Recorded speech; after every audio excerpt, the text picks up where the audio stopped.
Shalom saudaraku, jumpa kembali dengan saya Gustono Asin di program saya Mau Ikut Yesus. Di kesempatan ini kita memasuki episode yang ke-71 dan masih tentang seputar permasalahan hidup dan pergumulan hidup orang percaya. Dan kita akan belajar untuk melihat satu persoalan dalam kehidupan ini dilihat dari sudut pandang Alkitab, sehingga ketika kita mengalami satu persoalan, kita bisa mengatasi dan melewatinya sesuai dengan apa yang firman Tuhan ajarkan kepada kita. Nats Alkitab di kesempatan ini terambil dari 2 Korintus pasal 4 ayat 1-8, dan judul firman Tuhan yang ingin saya sampaikan adalah tentang 4 cara mengatasi tawar hati. 4 cara mengatasi tawar hati. Demikian bunyinya firman Tuhan, harta rohani dalam bejana tanah. Oleh kemurahan Allah kami telah menerima pelayanan ini, karena itu kami tidak tawar hati. Tetapi kami menolak segala perbuatan tersembunyi yang memalukan. Kami tidak berlaku licik dan tidak memalsukan firman Allah. Sebaliknya, kami menyatakan kebenaran, dan dengan kebenaran kami menyerahkan diri kami untuk dipertimbangkan oleh semua orang di hadapan Allah. Jika Injil yang kami beritakan masih tertutup juga, maka ia tertutup untuk mereka yang akan binasa, yaitu orang-orang yang tidak percaya, yang pikirannya telah dibutakan oleh ilah zaman ini, sehingga mereka tidak melihat cahaya Injil tentang kemuliaan Kristus yang adalah gambaran Allah. Sebab bukan diri kami yang kami beritakan, tetapi Yesus Kristus sebagai Tuhan, dan diri kami sebagai hamba-Mu karena kehendak Yesus. Sebab Allah yang telah berfirman, dari dalam gelap akan terbit terang, ia juga yang membuat terangnya bercahaya di dalam hati kita, supaya kita beroleh terang dari pengetahuan tentang kemuliaan Allah yang nampak pada wajah Kristus. Tetapi harta ini kami punyai dalam bejana tanah liat, supaya nyata bahwa kekuatan yang melimpah-limpah itu berasal dari Allah, bukan dari diri kami. Dalam segala hal kami ditindas namun tidak terjepit, kami habis akal namun tidak putus asa. Saudara yang terkasih, kalau kita membaca di dalam ayat yang pertama tadi, oleh kemurahan Allah kami telah menerima pelayanan ini, karena itu kami tidak tawar hati. Ini adalah sebuah ucapan dari seorang hamba yang bernama Rasul Paulus, seorang rasul yang mengatakan bahwa oleh kemurahan Allah kami tidak tawar hati. Kita akan belajar dari ayat ini tentang 4 cara mengatasi tawar hati. Tawar hati bisa terjadi pada siapa saja, termasuk pada Rasul Paulus, seorang yang dipakai dan diurapi oleh Tuhan, bisa juga mengalami tawar hati. Ketika seseorang tawar hati, ia tidak bersemangat lagi untuk melaksanakan tugasnya. Seseorang yang dikuasai tawar hati akan kehilangan sukacita, terseret dalam perasaan tertekan, dan putus asa. Oleh sebab itu, Rasul Paulus tidak membiarkan tawar hati menguasai hidupnya. Meskipun seharusnya ia tawar hati ketika melihat betapa banyaknya kesulitan dan tantangan di dalam pelayanannya. Saudara, mungkin hari-hari ini saudara mengalami pergumulan yang berat, kesulitan-kesulitan dan tantangan hidup yang berat, dan saudara hampir saja merasa putus asa dan tawar hati. Nah, simak baik-baik firman Tuhan ini, mudah-mudahan dapat memberkati saudara. Kita akan belajar dari ayat-ayat ini bagaimana caranya Rasul Paulus mengatasi tawar hati. Yang pertama, ia selalu bersandar pada kemurahan hati Allah. Ia selalu bersandar pada kemurahan hati Allah. Dalam ayat pertama, oleh kemurahan Allah kami telah menerima pelayanan ini, karena itu kami tidak tawar hati. Rasul Paulus menerima pelayanan sebagai hamba Tuhan, sebagai seorang rasul, itu berdasarkan kemurahan hati Allah yang telah mempercayakan dia sebuah pelayanan. Walaupun di dalam pelayanan itu pada akhirnya ada banyak pergumulan, banyak persoalan, banyak tantangan, tetapi ketika dia menerima tugas dan tanggung jawab itu adalah sebuah kemurahan Allah. Karena kita tahu bahwa Rasul Paulus seseorang yang begitu giat untuk membela agama Yahudi dan menganiaya orang Kristen yang menentang ajaran Tuhan Yesus. Dan pada akhirnya dia berjumpa dengan Tuhan Yesus, bertobat, dan akhirnya dia menjadi pemberita Injil. Nah, alasan Rasul Paulus menjadi pemberita Injil dan melayani Tuhan adalah karena kemurahan Allah saja. Jadi, maka ketika dia hampir tawar hati, dia hampir putus asa di dalam pelayanan karena menghadapi begitu banyak tantangan, kesulitan, dan cobaan rintangan dari berbagai macam pihak yang menganiaya, mempersulit, dia hampir saja tawar hati. Tetapi ketika dia mengingat kemurahan Allah yang telah memanggil dia untuk melayani, maka dia menjadi tidak tawar hati. Kita juga mesti mengingat bahwa Tuhan Yesus, karena kemurahannya, ia rela turun ke dalam dunia dan mati di atas kayu salib untuk menebus dosa-dosa kita. Yohanes pasal 3 ayat 16 mengatakan, karena begitu besar kasih Allah akan dunia ini sehingga ia mengaruniakan anaknya yang tunggal supaya setiap orang yang percaya kepadanya tidak binasa melainkan beroleh hidup yang kekal. Karena kemurahan hati Allah, ia mengaruniakan Yesus Kristus anaknya yang tunggal untuk menebus dosa kita dan menyelamatkan kita. Karena kemurahan Allah, Allah akan memelihara dan memberkati kita, menjawab doa kita, menyembuhkan sakit penyakit kita, mengubah kegagalan kita menjadi keberhasilan. Karena kemurahan Allah lah kita ada di dalam pikiran Allah dan nama kita terukir di telapak tangannya Tuhan. Semuanya karena kemurahan Allah. Jadi sebesar apapun dan seberat apapun penderitaan yang selalu menerpa kehidupan kita, percayalah masih ada kemurahan hati Allah yang tersedia buat saudara yang percaya kepadanya. Karena ada kemurahan Allah, kemurahan hati Allah itu, maka segala persoalan bisa kita lewati. Oleh sebab itu saudara-saudara, kalau engkau menghadapi tantangan yang berat pada hari-hari ini, ya, janganlah tawar hati, karena kemurahan hati Allah itu begitu luar biasa. Kemurahan hati Allah masih berlaku sampai hari ini. Kalau Tuhan bermurah hati kepada Rasul Paulus, Tuhan bermurah hati kepada kita orang-orang yang berdosa, Tuhan juga akan bermurah hati mengulurkan tangannya untuk menolong engkau yang dalam tantangan dan kesulitan yang berat. Itu yang pertama. Rahasia pertama untuk mengatasi tawar hati yang diterapkan oleh Rasul Paulus adalah bersandar kepada kemurahan hati Allah. Kita tahu bahwa Tuhan kita adalah Allah yang penuh dengan kemurahan hati. Yang kedua, saudara, di dalam ayat yang ke-6 dikatakan, saya bacakan di dalam ayat yang ke-6, sebab Allah telah berfirman, dari dalam gelap akan terbit terang, ia juga yang membuat terangnya bercahaya di dalam hati kita, supaya kita beroleh terang dari pengetahuan tentang kemuliaan Allah yang nampak pada wajah Kristus. Yang kedua adalah, kalau kita ingin mengatasi tawar hati, kita harus hidup dengan iman. Kita harus hidup dengan iman. Iman yang bagaimana? Yang dikatakan dalam ayat tadi, iman yang percaya bahwa di dalam gelapnya penderitaan hidup ini pasti akan terbit terang. Dikatakan sebab Allah yang telah berfirman, dari dalam gelap akan terbit terang. Tuhan berfirman bahwa dari dalam gelap akan terbit terang. Ia juga akan membuat terangnya bercahaya di dalam hati kita, supaya kita beroleh terang dari pengetahuan tentang kemuliaan Allah yang nampak pada wajah Kristus. Ketika kita mengalami tawar hati, saudara, hiduplah dengan iman. Iman yang bagaimana? Iman yang percaya bahwa di dalam gelapnya penderitaan hidup ini pasti akan terbit terang. Haleluya.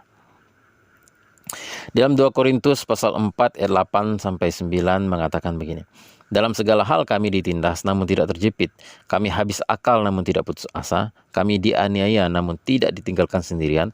Kami dihempaskan namun tidak binasa. Ketika ditindas, Rasul Paulus tidak terjepit. Ketika ia habis akal, ia tidak putus asa. Ketika dianiaya, ia tidak ditinggalkan sendirian.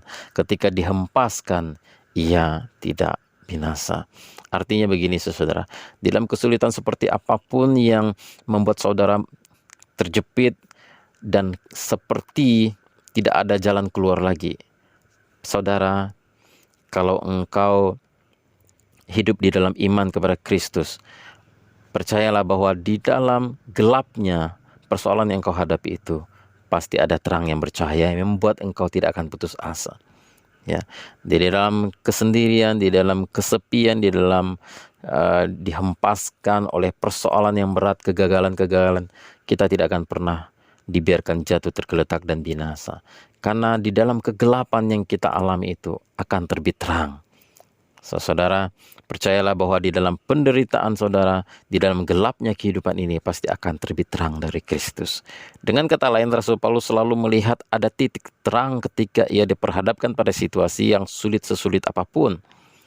Ketika dia menghadapi situasi yang sangat sulit, kelihatan segalanya gelap, dia percaya pasti ada titik terang, dan itu senantiasa terjadi dalam kehidupannya. Dari dalam gelapnya penderitaan kita akan terbit terang di dalam kehidupan kita.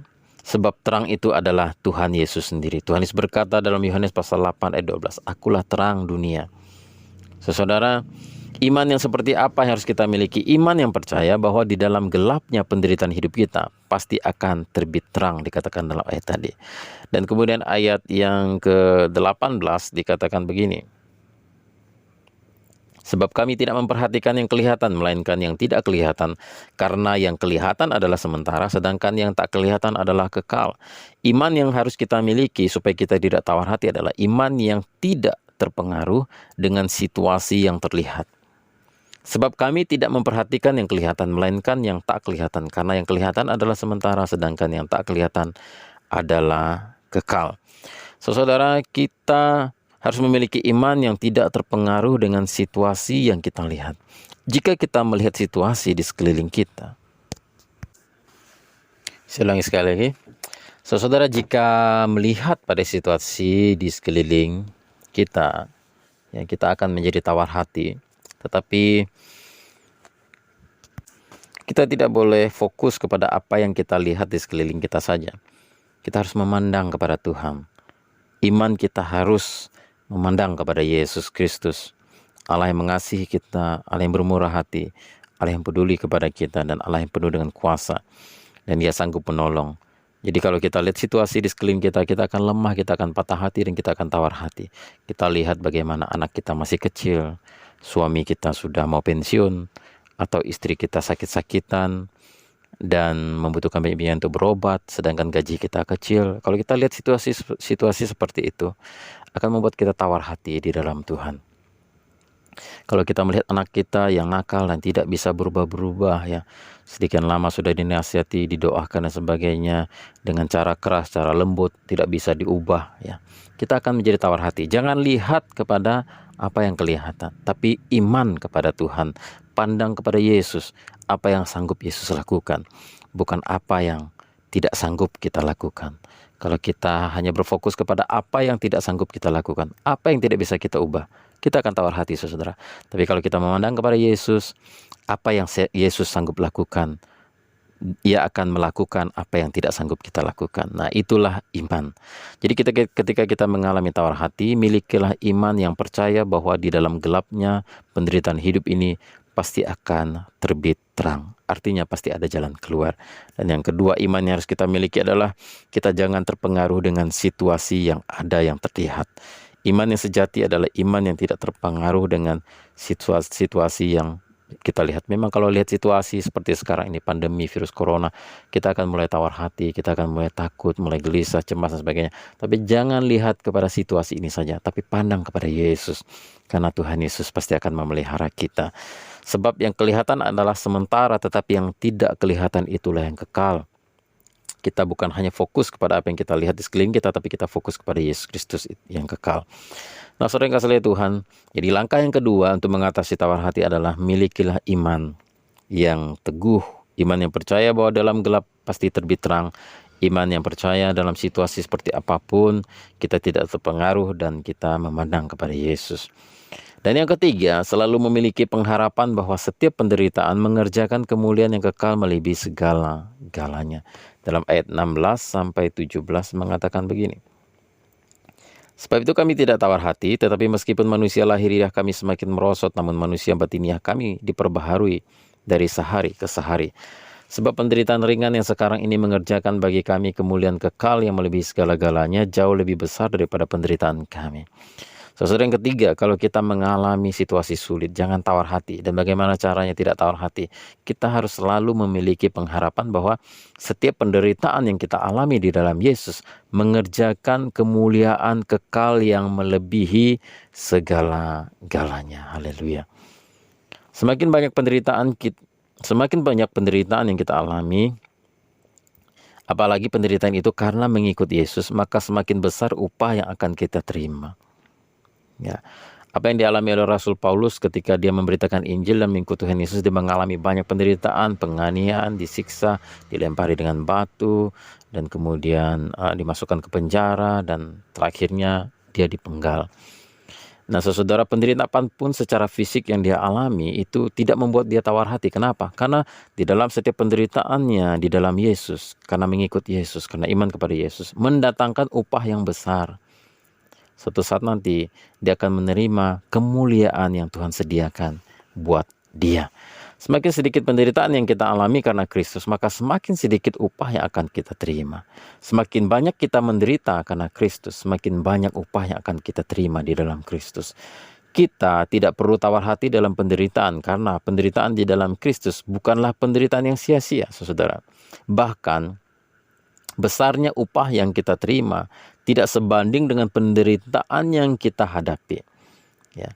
Besarnya upah yang kita terima karena kita ikut Yesus dan menderita di dalam Kristus, itu tidak ada bandingannya dengan upah yang akan kita terima. Dalam ayat 17 dikatakan, sebab penderitaan ringan yang sekarang ini mengerjakan bagi kami kemuliaan kekal yang melebihi segala-galanya, jauh lebih besar daripada penderitaan kami. Jadi penderitaan apapun yang saudara hadapi, sebesar apapun dan seberat apapun penderitaan yang kau hadapi, jika penderitaan itu boleh memuliakan Tuhan, lewat penderitaan itu nama Tuhan diagungkan dan ditinggikan, tidak apa-apa, karena itu akan mendatangkan kemuliaan yang kekal melebihi segala-galanya. Haleluya. Jadi orang Kristen ketika menghadapi suatu persoalan tidak perlu tawar hati dan tidak perlu menyala-nyalakan Tuhan.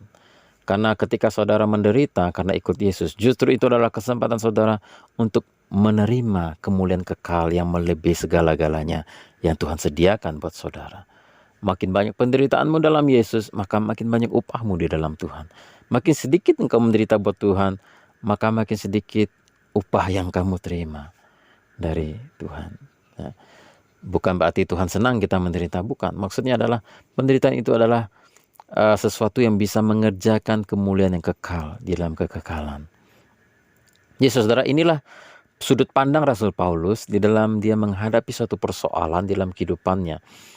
Maka dia tidak tawar hati. Kenapa? Karena yang pertama, di dalam sudut pandangnya bahwa ketika dia mengalami suatu penderitaan yang berat, suatu penganiayaan dan tantangan yang sangat berat, dia tahu bahwa dia bisa bersandar pada kemurahan Allah. Karena dia dipanggil melayani oleh karena kemurahan Allah. Kemurahan Allah selalu tersedia buat dia. Dan yang kedua adalah hidup di dalam iman. Imannya bagaimana? Yang percaya bahwa di dalam gelapnya penderitaan hidup ini pasti akan terbit terang. Yang kedua, iman yang tidak terpengaruh dengan situasi yang terlihat. Dan yang ketiga, selalu memiliki pengharapan bahwa setiap penderitaan yang kita alami di dalam Kristus mengerjakan kemuliaan yang kekal melebihi segala-galanya. Amin. Saudara, jika hari ini saudara mengalami tawar hati, jangan putus asa, jangan tawar hati dan terus-menerus terseret di dalamnya. Bangkitlah, percayalah, kamu bisa bersandar pada kemurahan hati Allah.